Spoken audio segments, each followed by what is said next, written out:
If Tinubu wants a third term today, he will get it because he has conquered Nigerians.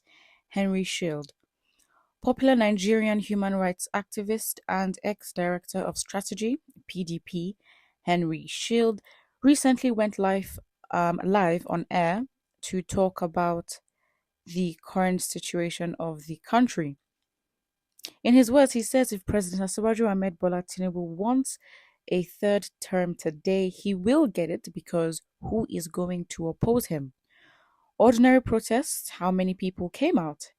How many leaders of this country stood with the people during the protest? Everybody is hiding because they don't want to offend Aso, so they continue living. I am begging Tinubu to buy more private jets, buy more presidential jets.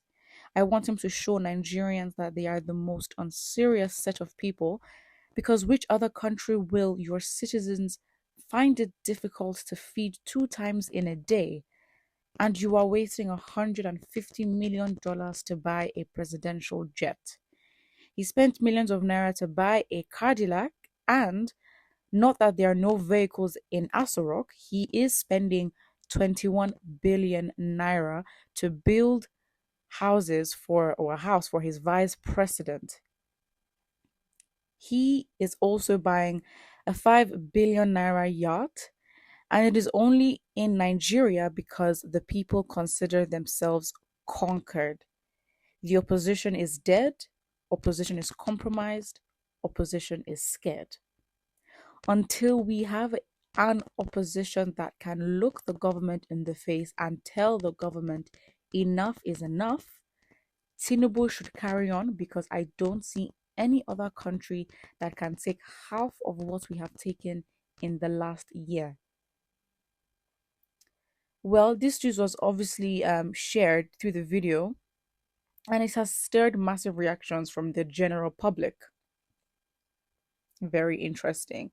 I mean, of course, I want to believe that there is some sarcasm in what he's saying. There is, um, but I think it's a very big shame. And when it comes to opposition and the current situation of Nigeria, you can't say we are in a hopeless situation.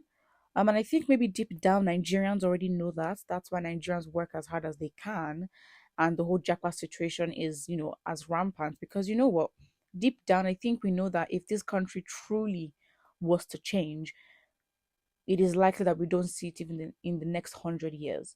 So I think, to be fair, it's not something that a lot of Nigerians would, I guess, openly admit to. I mean, we know the current situation of the country, but in the midst of all the discussions, in the midst of all the protests, in the midst of all the reactions, deep down, we all know that this country is messed up. And at this point, we're just trying to find your individual way out of the country or find a way out for yourself, whether it's even moving to a neighboring country.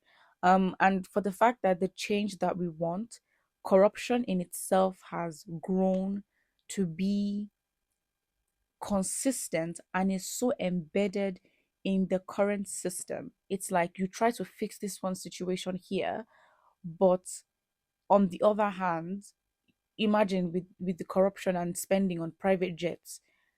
If you then curb, the stop of the private jets issue and then the spending in all these expenses, then you have the issue of fuel. If you then sort out the issue of fuel, then you have the issue of minimum wage. Minimum wage, then safety. Safety, then businesses. Businesses, then the economy. Then the naira to the dollar. The problem, what that corruption has created, is so foundational. Like you don't like this is like foundational to the Nigerian, I guess, the Nigerian ecosystem, that to uproot the level of corruption and to uproot the level of lawlessness, it will take a lot. And the corruption has built so much that at every stage, at every structural level of government, from the federal down to the local, it's the exact same thing. And this same behavior is then replicated in our society. in the structural hierarchy and way that Nigeria works, be it, schools, be it in, hospitals, be it in businesses.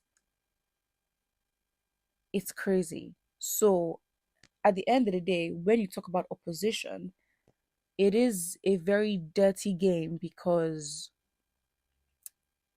with the people coming out to protest, if people are hungry, if people are suffering, if people have been shown time and time again that they are being disrespected and are devalued and literally not meaning of anything. I don't even think any Nigerian is, worthy to call themselves a citizen of their own country.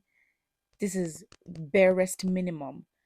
So on a mass, macro level, what do you think it does to the minds of Nigerians? It's crazy. And it's so messed up in the sense that, yes, those that can afford to move out of the country, they would. But the vast majority of the poverty capital in the world will still be in the country Nigeria. I don't know where it was. I think it must be 2 years ago, 3 years ago. The UN came out to say that, listen, the world is not ready to take in around 250 million Nigerians on this whole Jaguar situation. Like the world economics is not ready for that. So at the end of the day, these politicians also know that there will be people in Nigeria and there will be people that will not protest it. And if anything, it's like they're conditioning us into a form of acceptance that even though we will react, even though we might protest, even though we might go on social media, it's really not going to change. And I think that's what deep down most people know, but are we willing to accept it? And deep down, a lot of responsibility also lies in the numbers of the people to be awake, to be conscious, and to understand the cost of what it would take for a better Nigeria. And are Nigerians willing to take that sacrifice and that cost? Absolutely not. So in this conversation, the government will keep spending, they will keep buying private jets, they will keep building houses, they will keep making budgetary plans that we do not see the evidence and proof of. And guess what? Nigerians won't do anything about it. Put your comments and opinions in the comment section below. And do not forget to like and subscribe.